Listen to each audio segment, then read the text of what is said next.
జయం మనదే, మాది విన్నింగ్ టీము, వైసీపీది చీటింగ్ టీము, మా పొత్తు గెలవాలి, రాష్ట్రం వెలగాలి, టీడీపీ అగ్నికి జనసేన తోడైంది, ఇక అన్స్టాపబుల్, మా కలయిక రాష్ట్రం కోసము, బాధుడే లేని అభివృద్ధి, కోతలు లేని సంక్షేమం, ఇరు పార్టీల శ్రేణులకు న్యాయం చేస్తాం, పులివెందులను జగన్ను ఓడిస్తామనేటువంటిది.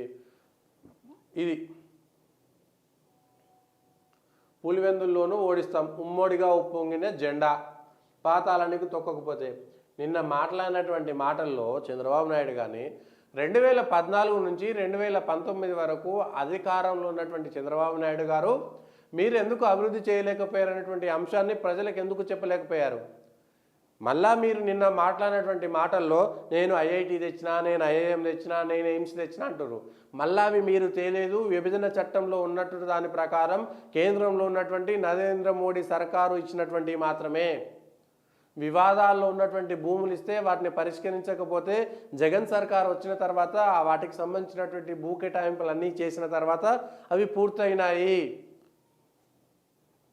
మీకు అవకాశం ఉంటే అమరావతి రైతుల పేరిట కేవలము మీ కులాలకు సంబంధించినటువంటి వాళ్లకు లబ్ధి చెందడం కోసం నేను స్వయంగా అక్కడ ఉన్నటువంటి పరిస్థితులను చూస్తున్నా.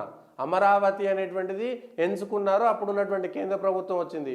మీరు నరేంద్ర మోడీతో కలిసి ఉన్నంతసేపు ఏమో నరేంద్ర మోడీ అన్నీ బాగా చేశాడు, మాకు హోదా వద్దు, ప్యాకేజ్ ఇస్తే చాలన్నటువంటి మీరు 5 సంవత్సరాలు పూర్తి స్థాయి అధికారంలో ఉండి ఒక్కటంటే ఒక అసెంబ్లీ, ఒక సెక్రటేరియట్, లేదంటే మంత్రుల నివాస గృహాలు, పరిపాలనకు కావాల్సినటువంటి ముఖ్యమైనటువంటి భవనాలను 5 సంవత్సరాల దగ్గర నుండి ఎందుకు కట్టించలేకపోయారు?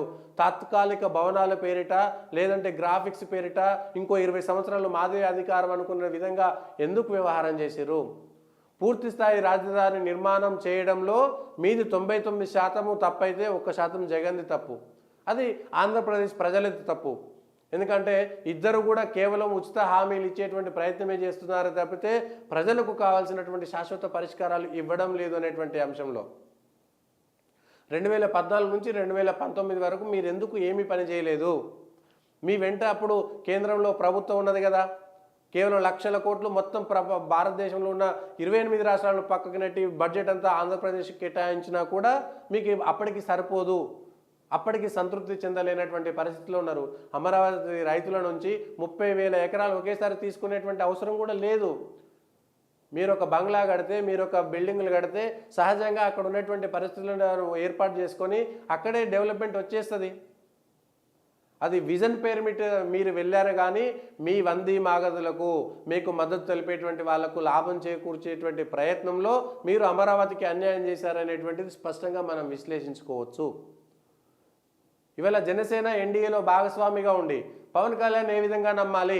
మీరు నరేంద్ర మోడీలా ఆయన ఏర్పాటు చేసినటువంటి ఎన్డీఏ మీటింగ్ వెళ్ళిన తర్వాత ఎన్డీఏ భాగస్వామ్య పక్షానికి చెప్పకుండా మీరు ఎన్డీఏ నుంచి బయటికి వచ్చి 2019లో కాంగ్రెస్తో పొత్తు పెట్టుకున్నటువంటి చంద్రబాబు నాయుడుతో ఏ విధంగా పొత్తు పెట్టుకున్నారు? నిన్న పవన్ కళ్యాణ్ స్పీచ్లో కూడా అసలు ఏం న్యాయం చేస్తున్నారు? మీరు జనసేనకు న్యాయం చేయలేకపోతున్నారు, అదేవిధంగా దీనికి కూడా న్యాయం చేయలేకపోతున్నారు, మీ పార్టీ కార్యకర్తలకు కూడా అనేటువంటిది స్పష్టంగా అర్థమవుతున్నది. సో ఆంధ్రప్రదేశ్లో జరుగుతున్నటువంటి అన్యాయానికి ప్రభుత్వాలు ఎంచుకున్నటువంటి ప్రజలు ఎంచుకున్నటువంటి ప్రభుత్వాలు 2 ద్రోహం చేసినాయి. అందులో 2014 నుంచి 2019 వరకు కీలకమైనటువంటి సమయంలో ఉన్నటువంటి చంద్రబాబు నాయుడు చేసినటువంటి ద్రోహమే 99% ఉంటుందనేటువంటిది స్పష్టంగా మనం విశ్లేషించుకోవచ్చు. కేంద్రం నుంచి అనేకమైనటువంటి సహకారాలు ఉంటే కూడా 2018 నుంచి నరేంద్ర మోడీని వ్యతిరేకించినటువంటి మీ విధానాన్ని కూడా మీరు ఒకసారి ఆత్మావలోకనం చేసుకోవాలి. ఇప్పుడు మీకు చెప్పడానికి ఏమీ లేదు. 2014 నుంచి 19 దాకా ఏం చేయగలిగినాము, ఏం చేసినామని చెప్పుకోవడానికి కూడా ఏమీ లేనటువంటి పరిస్థితి. కేవలం ఈసారి పార్టీ అధికారంలోకి రాకపోతే తెలుగుదేశం పార్టీ విచ్ఛిన్నం అవుతుందనేటువంటి ఒక బాధ తప్ప మరొకటి లేనే లేదు. ఇది మీ దగ్గర ఉన్నటువంటిది. ఆంధ్రప్రదేశ్కు సంబంధించినటువంటి రాజకీయాల్లో మరి ప్రజలు ఏ విధంగా తీర్పునిస్తారు, ఎట్లా చేస్తారనేది చూడాలి. ఇప్పుడు భారతీయ జనతా పార్టీ పొత్తు పెట్టుకుంటుందా, ఒంటరిగానే వెళుతుందా అనేటువంటి అంశం పైన కూడా మనం చూడాలి. జనసేనకి ఇచ్చినటువంటి 24 సీట్లలో కూడా చంద్రబాబు నాయుడు సూచించినటువంటి అభ్యర్థులకే టికెట్లు ఇచ్చుకునేటువంటి దినస్థితిలో జనసేన పార్టీ ఉంది అనేటువంటిది స్పష్టంగా మనకు అర్థమవుతున్నది.